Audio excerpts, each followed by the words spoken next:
আমাদের স্কুলে টিচাররা আমাদেরকে সবসময় আমাদের প্রেরণা জুগিয়ে গিয়েছে। আর তার সাথে আমাদের শিক্ষকেরা সবসময় আমাদেরকে নানাভাবে সহযোগিতা করে গিয়েছে। পড়াশোনার পাশাপাশি ওরা আমাদেরকে অনেক ধরনের সহযোগিতা করে গিয়েছে। সমৃদ্ধির পথে এগিয়ে যেতে দরকার ইস্পাত দৃঢ় ভিত্তি। তাই স্থাপনার স্থায়িত্ব নিশ্চিত করুন সর্বোচ্চ মানের ZSRM ব্রডবার। ZSRM bond to bond.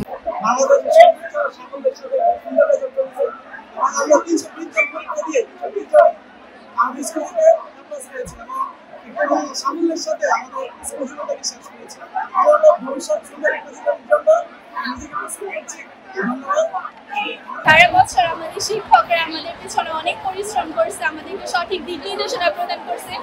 তাদের দিক নির্দেশনার জন্যই মূলত আমরা আজকে এত ভালো রেজাল্ট করতে পারছি। তারা আমাদেরকে তাদের নিজেদের সন্তানের মতো করে আমাদেরকে পড়াশোনা করেছে। আর আমাদের মা বাবা আমাদের পাশে সবসময় ছিল। তারা পাশে না থাকলে আমরা এত ভালো একটা রেজাল্ট করতে পারতাম না। আমরা 320 জন পরীক্ষা দিয়েছিলাম, আমরা 320 জনে আমরা A+ পাইছি। আসলে এটা সত্যি খুব আনন্দের। আসলে সৃষ্টিকর্তার আশীর্বাদ আর শিক্ষকদের দিক নির্দেশনা, মা বাবার দোয়া না থাকলে এটা কখনোই সম্ভব হতো না। এই জন্য আর কি আমরা এত ভালো একটা রেজাল্ট করতে পারছি আর আমরা আজকে খুবই আনন্দিত। ঢাকা বোর্ডের অধীনে দেশসেরা ফলাফল অর্জন করতে সক্ষম হয়েছে। এই বছরের ফলাফল 320 জনের মধ্যে 320 জনেই GPA-5 পেয়ে এক যুগ ধরে এই ধারাবাহিকতা রক্ষা করে আসছি। সেই জন্য নরসিংদীবাসী আমাদেরকে অনেক ভাবে অনেক দিক থেকে আমাদেরকে সহযোগিতা করছে, তাদের সন্তান দিয়ে এবং তাদের সুপারভিশন দিয়ে এবং তাদের আন্তরিকতা দিয়ে। আমি তাদের প্রতিও আমাদের এই স্কুলের গভর্নিং বডি, আমার পরিবার, মজিদ মোল্লা ফাউন্ডেশনের সকল মেম্বারের তরফ থেকে তাদের প্রতিও কৃতজ্ঞতা জানাচ্ছি। আজকের এই ফলাফলের পিছনে আসলে সত্যিকার অর্থে আমাদের কিছু বিশেষ পরিক্রমা কাজ করে। আমরা কিছু বিশেষ তদারকি নেই, যেমন পিছিয়ে পড়া, দুর্বল, অমনোযোগী শিক্ষার্থীদের জন্য আমরা 2-3টা ভাবে এখানে নার্সিং করি।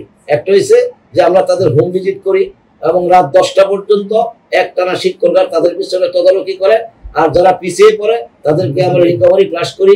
স্কুল ছুটির পরে একটানা 2.5 থেকে 3 ঘন্টা ক্লাস করি। তাছাড়াও SSC পরীক্ষার্থীদের জন্য আমরা বিশেষ ব্যবস্থায় আবাসিক সহ অন্যান্য হোম ভিজিটে বা এই স্কুলটা হোমস হিসাবে আমরা তাদের বাড়িটাকে আমরা স্কুলের সাথে কানেক্টিং করে আমরা এই ফলাফল বিগত 12 বছর যাবৎ একই ধারাবাহিকতায় আমরা অর্জন করতে সক্ষম হয়েছি এবং আগামী দিনে আপনাদের আশীর্বাদ এবং আপনাদের দোয়া থাকলে আমরা এই ধারাবাহিকতা রক্ষা করতে সক্ষম হব ইনশাআল্লাহ। আল্লাহ আমাদের সকলকে কবুল করুন।